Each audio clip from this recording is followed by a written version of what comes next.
Corona के खिलाफ पूरे राज्य में आंशिक लॉकडाउन चल रहा है। ऐसे में गली मोहल्लों के कुत्तों के लिए भी खाने का संकट खड़ा हो गया है। अधिकांश होटल और रेस्टोरेंट बंद है, इसलिए सड़कों पर कुत्तों के लिए भोजन नहीं है। इसी वजह से फालाकाटा ब्लॉक के जटेश्वर कोरोना प्रतिरोध बल के पहल से आज कुत्तों को खिचड़ी और अंडे खिलाए गए। कोरोना प्रतिरोध बल के सदस्यों ने जटेश्वर बस स्टैंड, जटेश्वर बाजार, चौपत्ती सहित विभिन्न स्थानों में जाकर कुत्तों को भोजन कराया।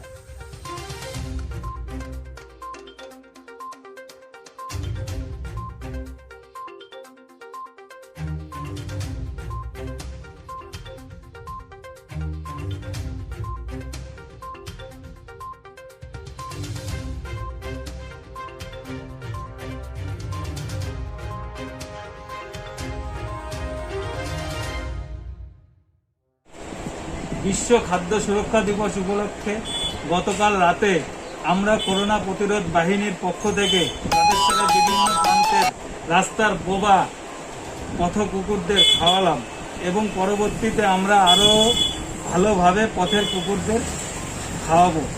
জটেশ্বরের সুপার মার্কেট, চৌপতি, বাস স্ট্যান্ড, মন্দিরের সামনে এবং শাহপাড়া মোড়, পুলিশ ফাঁড়ির সামনে, এগুলো সব জায়গায় খাওয়ালাম। আপনার নাম কি?